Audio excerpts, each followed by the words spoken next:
Good morning, students. Today we are starting off with a new chapter, that is how do organisms reproduce. Reproduction. It is a process by which living organisms produce new individuals of the same species. So reproduction, we see it is one of the characteristic of living organism by means of which new individuals are being produced of the same species, not different species. A dog cannot give rise to a cat. A dog will give rise to a dog.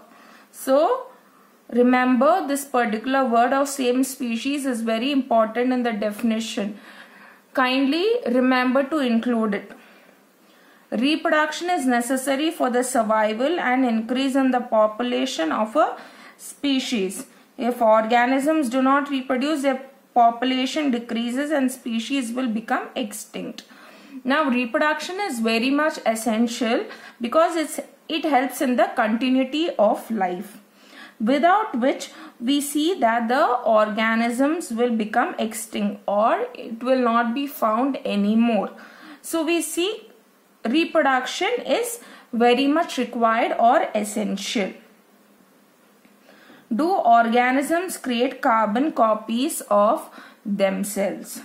The DNA molecules in the chromosome, which is present in the nucleus, is responsible for the transfer of characters from the parents to the offspring. If you remember, in grade 9, there was a flow chart which I had explained to you when I was teaching cell organelles. In that I spoke to you about chromatin. Chromatin is nothing but a thread-like network. At the time of cell division, it forms chromosomes. And this chromosomes in turn is made up of DNA and protein, and that protein is known as histones. And DNA in turn has got genes. Now genes are responsible for the transfer of characteristics, or I can say DNA is responsible for the transfer of characteristic from parent to the offspring. It is one and the same. Remember this flow chart. Chromatin is a thread-like network which is found in non-dividing cell. Now at the time of cell division, it forms chromosome. Chromosome in turn is made up of DNA and histones. And DNA in turn is made up of genes. And what exactly are genes? To simplify, genes are nothing but specific codes. Okay, they are specific codes which has to be decoded to form protein.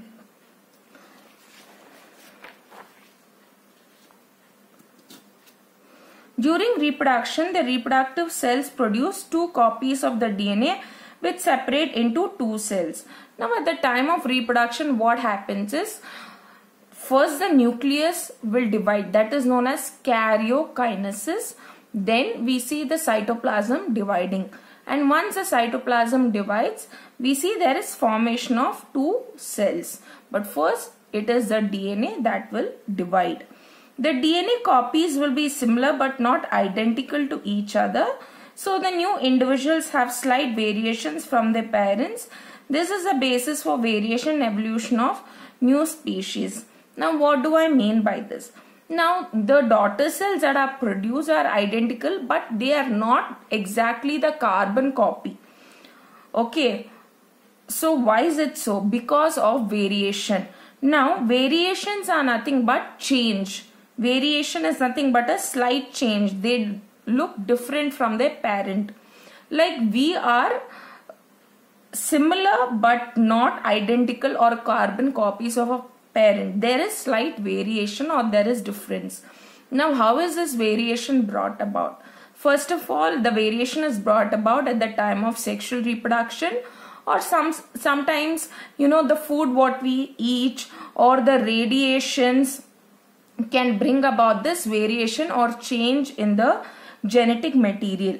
Now this is a basis for variation and evolution of new species.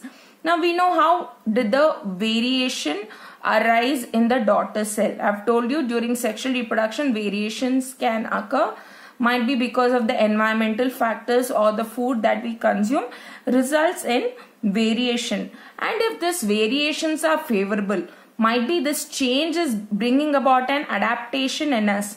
It results in the evolution of new species. Slowly all these variations get accumulated over the generation and new species are formed.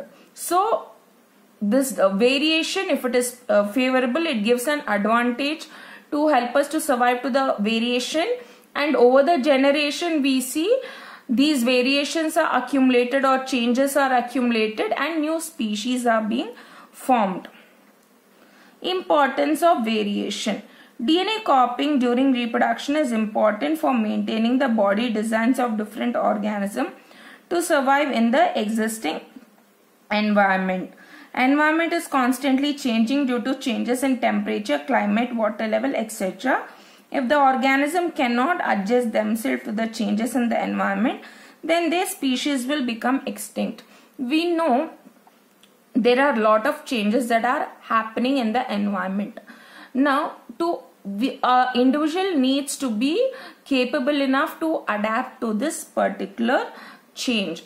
Now, if the variation that is caused is favorable for the organism to survive, then it will thrive, it will multiply.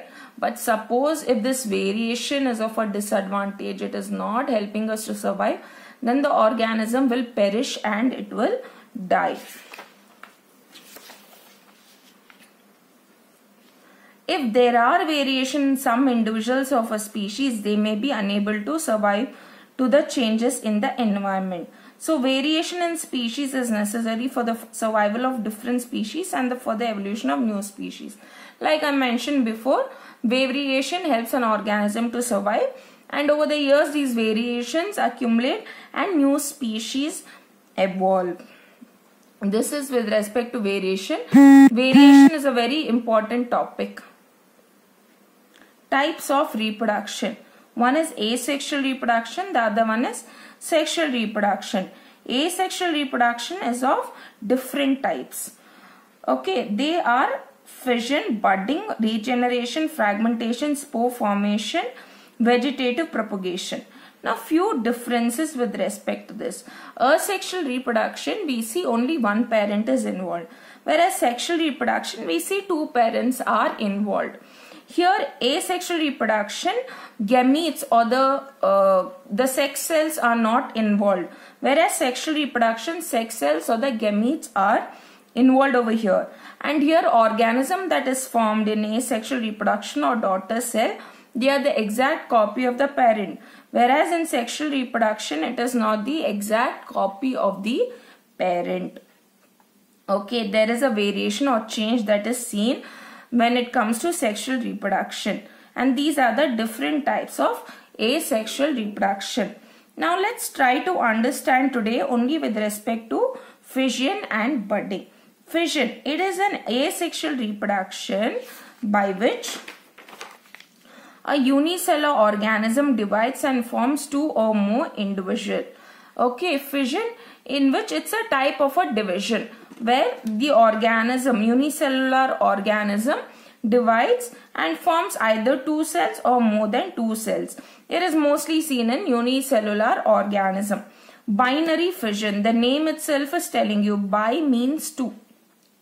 What is happening here? Organism divides and forms two individuals, nucleus divides and cytoplasm divides to form two daughter cells.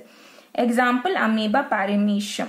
Amoeba and paramecium, what happens is first the nucleus divides, then the cytoplasm divides and two new daughter cells are being formed. That is binary fission. It means two daughter cells are being formed. Multiple fission.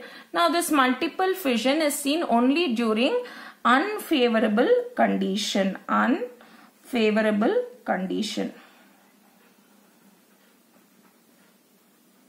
Here, what does the organism do? First of all, the organism develops a protective coating called as cyst around itself. Here, one organism is dividing to give rise to many daughter cells, and it is seen during unfavorable condition. First of all, the organism develops a cyst or protective or hard coating around itself. Then a single cell divides its nucleus. Many nucleus is being formed. It divides and divides, and nucleus is being formed.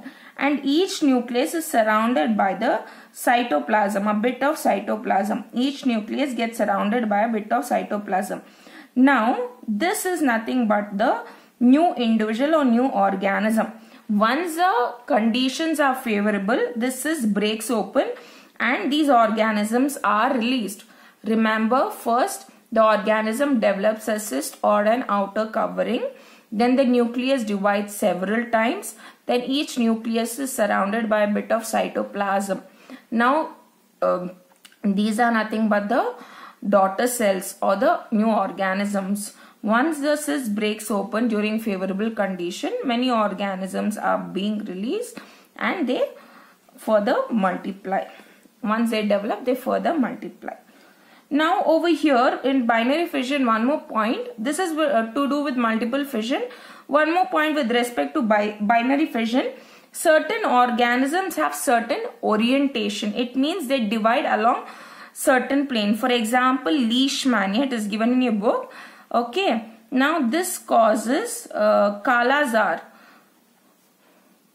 It looks like this spindle shape. It has got a whip-like structure.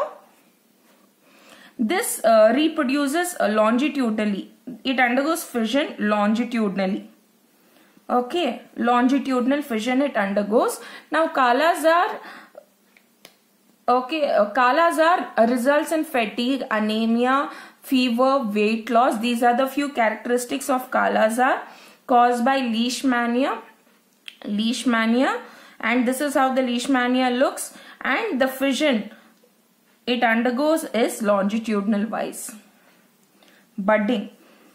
In this method, a bud-like projection is formed on the body of an organism. If you remember Hydra, okay, if you remember Hydra, a tiny bud or projection is formed. Hydra undergoes budding, and even yeast, it's a unicellular eukaryotic organism. Here also a tiny bud or outgrowth is formed on the body of the organism. The bud develops into a new individual. It then separates from the parent and forms an independent individual. See, for first of all, it will undergo, nucleus will divide. Nucleus will be sent into this daughter cell, and then cytoplasm is also sent into this daughter cell. Then finally this bud gets pinched off and new daughter cell is being formed. Don't say that daughter cell does not have any contents. It does have. First nucleus. First the nucleus is formed, then the cytoplasm. So we see that in budding it is seen as a tiny projection, and then it gets pinched off and forms a new individual.